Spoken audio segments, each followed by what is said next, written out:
नमस्कार मित्रांनो, माझं नाव डॉक्टर भूषण गायकवाड. नाशिक पॅरालिसिस सेंटरच्या यूट्यूब चॅनलमध्ये तुमच्या सर्वांचे स्वागत आहे. पॅरालिसिस या आजारामध्ये खूप लोकांना प्रश्न पडतो ज्यांच्या घरात पॅरालिसिस होतो. आमचं पेशंट किती दिवसात नीट होईल? काही पेशंट 10 दिवसात चालायला लागले, काहींना 1 महिना लागला, पण आमचा पेशंट लवकर कधी नीट होईल? तर मित्रांनो, आपण समजून घेऊया. महत्त्वपूर्ण म्हणजे आपला मेंदू हा 2 भागात डिवाईड झाला असतो. एक मोठा मेंदू आणि एक छोटा मेंदू, आणि त्याला कनेक्ट करणारा असतं एक ब्रेन स्टेम. मोठ्या मेंदूचे पुन्हा परत 2 भाग पडतात, एक उजवी बाजू, एक परत डावी बाजू. त्यातल्या त्यात परत उजवी बाजूमध्ये फ्रंटल, परायटल, ऑसिपिटल, टेम्पोरल असे लोब असतात.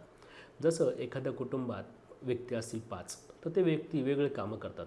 घरातला एखादा कर्ता पुरुष असेल, तो कंपनीत जातो, जॉब करतो, पैसे घरी आणतो व त्याच्याने पूर्ण घर चालत असते. त्यानंतर जर गृहिणी असेल तर ती स्वयंपाक करते. जर कॉलेजला एखादी मुलगी जात असेल ती कॉलेजला जाते, मुलगा असेल लहान तर तो स्कूलला जातो. परंतु जर एका घरात असं कुटुंब असताना तसंच आपला ब्रेन असतो.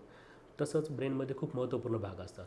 त्यात गँग्लोकॅप्सुलिजन, थॅलमस, पॉन्टाईन व ब्रेनस्टेम हे खूप महत्त्वपूर्ण भाग असतात.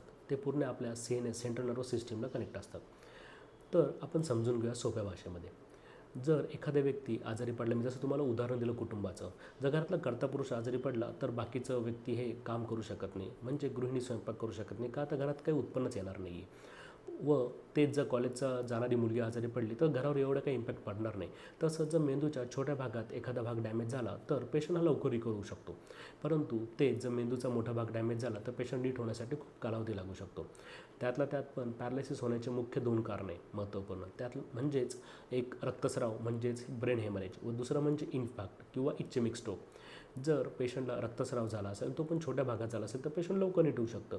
व तेच इन्फॅक्ट जर छोट्या मेंदूच्या छोट्या भागात झाला असेल तर ते पण नीट होऊ शकतं.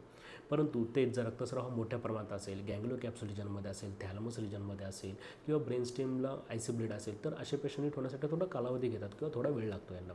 परंतु फिजिओथेरपी, आयुर्वेद पंचकर्म, ॲक्युपंक्चर इत्यादी सगळ्या गोष्टी जर आपण सुरू केल्या लवकरात लवकर तर पेशंट आपलं नीट होऊ शकतो.